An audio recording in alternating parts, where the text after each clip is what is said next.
मुख्य अतिथि और हमारे उत्तराखंड के गौरव डॉक्टर अनिल जोशी जी हमारे बीच में है। उनका विशेष सम्मान करते हैं, जोरदार तालियों से उनका सम्मान करें।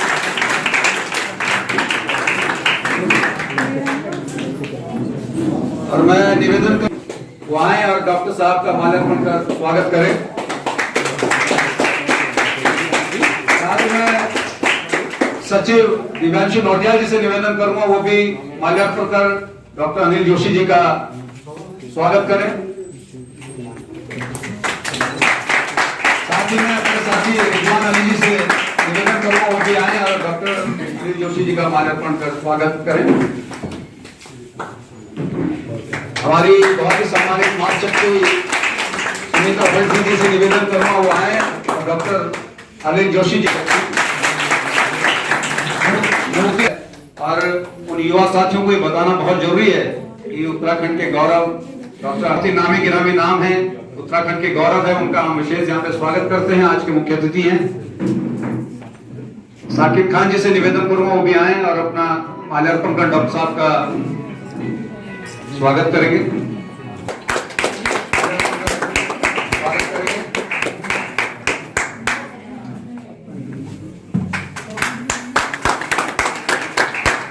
हमारे बीच में है, उनका स्वागत करते हुए अपना ये मेरे लिए बड़े सम्मान की बात है और मैं आज एक ऐसे कार्यक्रम में आया हूँ जिस कार्यक्रम में मुझे अचानक अपने 40 साल पहले की बात याद आई और जिस उम्र के लोगों ने ये जो आयोजन किया मैं उसी उम्र में था और योगेश हम सब लोगों ने मिलकर के तब तक गांधी का नाम तो हम अक्सर लेते ही थे, लेकिन गांधी कैसे सोचते थे और चलते थे इसके लिए हमने कभी कोई तैयारियां बड़ी नहीं की। लेकिन गांधी के नाम पर बड़ी बाढ़ भी आई जिनको एनजीओ कहते हैं और लेकिन आज से 40 साल पहले ऐसी कोई कल्पना नहीं थी कि एनजीओ शब्द ये तो अंग्रेजों का एक नया नाम है, सामाजिक कार्यों को व्यावसायिकता के साथ जोड़कर देखे जाने का नाम है नॉन गवर्नमेंट ऑर्गेनाइजेशन। मैं आज भी तुरंत प्रतिक्रिया करता हूं जब बहुत से लोग मुझसे ये पूछते हैं कि आपके एनजीओ का क्या नाम है। मैं ये कहता हूं मैं और मेरे साथी बहुत सी चीजों को त्याग कर एक संगठन के रूप में समाज की सेवा में जुड़े हैं, इसलिए ये जो अंग्रेजी गाली है ये न दी जाए जिसको एनजीओ कहते हैं।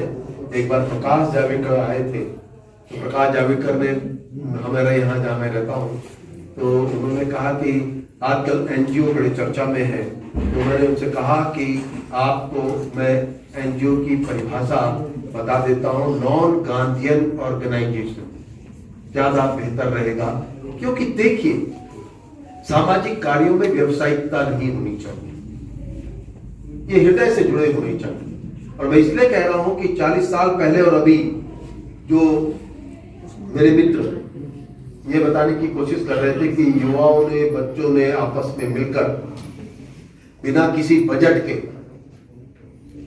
और आप सबको सम्मानित करने का ये जो बेड़ा उठाया, मुझे अपने 40 साल पहले की यही बात याद आई कि मैं अध्यापक था और मेरे साथ मेरे विद्यार्थी होते थे और हम सब लोग ऐसे कार्यक्रमों में रहते थे। योगेश प्रोफेसर से पौड़ी से आते रहे, पत्रकार भी थे, सभी कामों में उनकी भागीदारी थी। मैं सिर्फ यही यहाँ पे कहूँगा कि इन लोगों ने जो बात की है, ये जो कार्य किया है, ये मेरी ओर से हृदय से बधाई के पात्र है।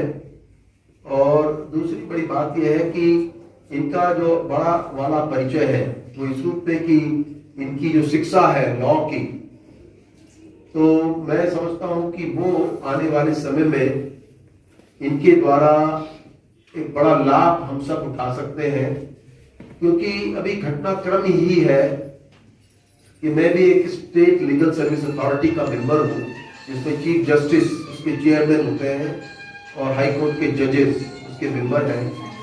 तो मैं भी अगर इस गाजे बाजों को बंद कर दे तो ठीक रहेगा।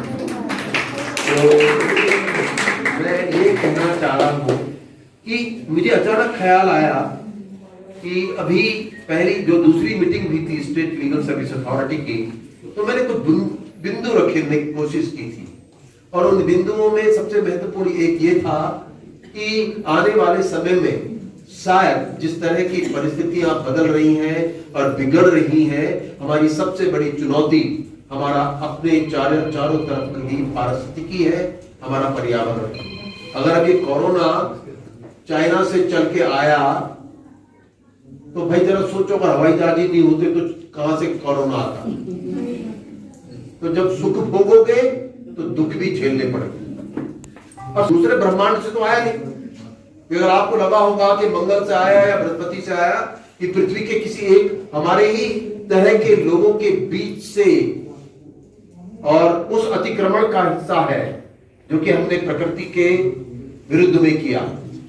अजीब सी बात है, वो प्रकृति जो हमको पालती है, बनाती है और हर क्षण जो हम सांस लेते हैं, भोजन करते हैं और तमाम तरह के सुख और लाभ उठाते हैं, ये कहीं ना कहीं सीधे प्रकृति से ही, प्रकृति की ही देन है।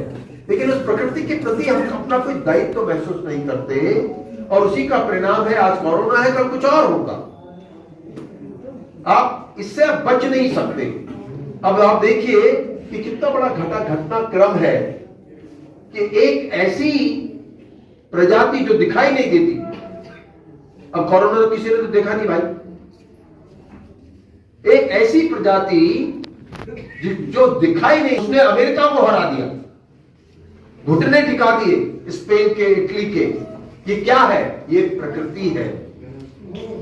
आप कोरोना मत कहो उसको, आपको सबक सिखाने, आपको शिक्षा देने के लिए आया है कोरोना, कि आप और मैंने जो तमाम तरह की सीमाएं तोड़ी है, इसी रूप का सबसे बड़ा व्यापारी है तमाम तरह के युद्ध और आर्मामेंट्स का।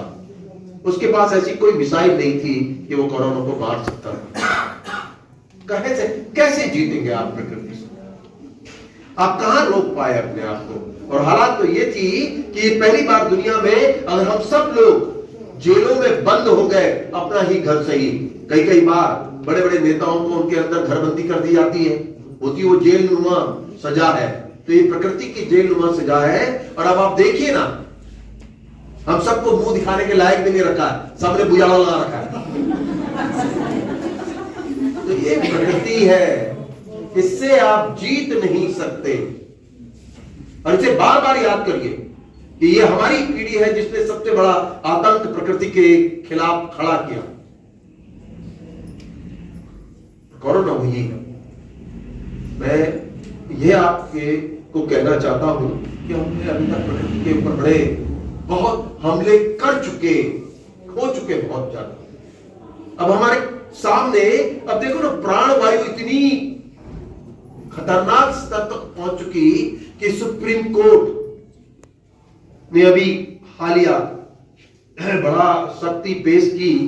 लेकिन अब हम इतने, हमारा जो समाज है वो इतना अड़ियल टाइप का हो चुका, हमारी सरकारें तो उनसे भी एक कदम आगे हैं। सुप्रीम कोर्ट को पचा दिया, एनजीटी को पचा दिया। मतलब अब नियम कानून उनको भी धत्ता बताने में हम चुप नहीं रहे। तो ऐसे समाज की सजा प्रकृति और प्रभु ही तय करते हैं। बोलिए कौन जीता? अब आजकल हम कभी कभी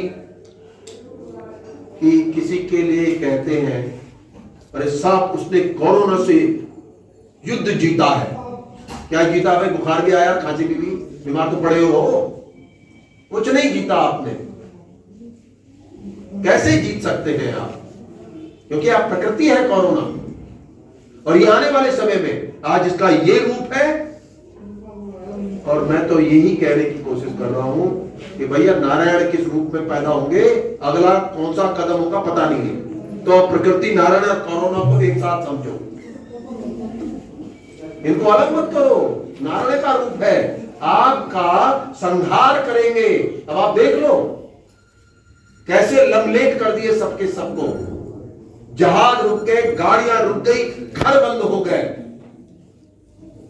लेकिन उस सब के बीच में, उन सब परिस्थितियों के बीच में, इस कोरोना काल में, उस लॉकडाउन में, घरों के अंदर बंद होने में पर भी कुपुत्रो जायता क्वचिदपि कुमाता न भवति। हवा मिली आपको प्रकृति से, पानी भी मिला, और आपके सब्जियां भी 20 रुपए किलो की थी, प्याज आलू मैं भी खरीदता हूं। प्रकृति ने आपको सब कुछ दिया। कोई मेरे का कुपुत्रो जायता क्वचिदपि कुमाता न भवति। कुपुत्नी पृथ्वी पुत्रो हम, ये तो आपने सुना ही है। तो अभी सवाल यह है कि क्या कोरोना के निपटने की खुशी चल रही है आजकल? अभी मैं अक्सर 2-3 बार अभी दिल्ली गया, अरे बाप रे, लोगों को ऐसा लगा कि कैसे छूटे, और भाग यहां भाग वहां, आड़ कुछ भी हो। लेकिन लोगों का इकोनॉमी चली गई, ये चला गया, सो चला गया, खत्म हो गया, दुनिया वापिस आ गई दुनिया। और फिर वही हरकतें। अब देखो ना कितना बड़ा स्टेटमेंट चल रहे थे कि साहब सहारनपुर से हिमालय की चोटियां दिख रही हैं, गंगा साफ हो गई, हम ही नारे लगा रहे थे, 12वीं लिख रहे। अब क्यों? क्योंकि हमारे साथ तो घर में बैठा रखा था प्रकृति ने, और आप घर से बाहर आए फिर वही शुरू। दिल्ली में दम घुटू स्थितियां पैदा हो रही हैं। कहां बचोगे आप? आप तय मान लीजिए, प्रकृति ने कोरोना के माध्यम से जो भी संदेश दिया है, आने वाली पीढ़ी के लिए ठीक ठाक रखो।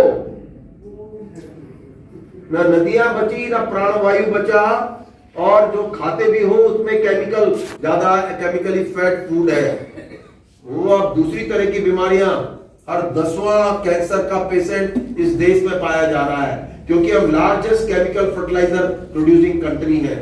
तो भाई अब आने वाली पीढ़ी के लिए मकान बना दो साहब, फिक्स डिपॉजिट रख लो। क्या करना उन्होंने? और फिक्स डिपॉजिट वो बीमारी का इलाज के लिए आएगा। डॉक्टर साहब लोग भी स्मार्ट हो गए, वो भी परिस्थितियों के अनुसार व्यवहार करते हैं। आप देखिए ना, 4800 रुपए का कोरोना टेस्ट, मुझे खांसी जुकाम हुआ, मैं तो नहीं कराऊंगा। अगर प्रकृति के साथ मैं जीवन भर चला हूं तो ये प्रकृति मेरा इलाज स्वयं भी करेगी, और संभव हो पाए। मैं आपसे जो कहना चाहता हूं कि आने वाली पीढ़ी के लिए आप क्या बचाना चाहते हो? मकान, फिक्स डिपॉजिट, कार, पर जिससे जीवन चलता है वो आपने समाप्त कर दिया है। आने वाले समय में पितृपक्ष में आपके आने वाली पीढ़ी आपको तर्पण नहीं देगी। क्या है पितृपक्ष का मतलब? कि पुत्र पितरों को याद करते हैं, कहते हैं कि धन्य है पितृ, और तब पितृ लोगों को मोक्ष प्राप्त होता। यही तो शास्त्रों में है भाई। उस समय तर्पण देने का मतलब है कि हे पितृ, तेरा आशीर्वाद बना रहे और मैं तेरे लिए तर्पण दे रहा हूं। देंगे आपको मुझको तर्पण आने वाली पीढ़ी? क्योंकि कितने नालायक थे, सब खा दिया हमारे हिस्से का। कहते हैं साहब फिक्स डिपॉजिट, ये बना दी दुनिया, यहां सांस ली जा रही है, पानी नहीं मिल रहा पीने को। ये सीख लीजिए, ये समझ लीजिए, क्योंकि इस तरह की घटनाएं, वो जो बोतल में जिन्न होता था ना, उसका ढक्कन खुल गया है। अभी कोरोना आया, अभी बाकी और भी है। जो आपने बोतल का ढक्कन खोल दिया है, और ये सामूहिक दोष है, ये किसी सरकार का दोष नहीं है। ये गाली वाली देने के और आलोचना के पक्ष में मैं इसलिए नहीं रहता हूं कि अभी नेगी जी हमारी क्या किया हमने उत्तराखंड का जिक्र करके। क्यों? क्योंकि सवाल कुछ और है। सवाल ये है कि ये सरकारों की या किसी भी पार्टी के बारे में आलोचना करने का इसलिए समय नहीं है। वो तो बनाते हम है ना सरकार। अब सरकार भी कहीं दूसरे ब्रह्मांड से नहीं आती, और जब सरकार बनाते होते तो हवा मिट्टी जंगल पानी इनकी चर्चा करते हो। आपकी चुनाव इसके लिए देंगे, आप किस लिए देते हैं चुनाव? आप चुनाव एक सुशासन के लिए चाहते हैं, एक बेहतर परिस्थितियों को बनाने के लिए चाहते हैं। पर आज चुनाव की प्रक्रियाएं बदल चुकी हैं। आप जिसको चुनते हैं और चुनना चाहते हैं, आपके मापदंड नहीं है जो कि एक अच्छा सुशासन लाने के हो। इसलिए किसी सरकार को इसलिए आलोचना नहीं दी जानी चाहिए, वो किसी की भी सरकार हो, क्योंकि चुन के तो हम लाए ना उनको। अब और वो ठीक नहीं कर रहे तो हम दोषी। वो कहां है दोषी? या तो बदल दे, या ना लाते, या अच्छों को लाने की कोशिश करते। अभी यूकेडी के हालात तो आप सब परिचित हैं। इन्होंने बड़े आंदोलन की शुरुआत की थी, एक बड़ा बदलाव लाने की कोशिश की थी, लेकिन यहां पर मैंने अपनी प्राथमिकताएं कुछ और समझी।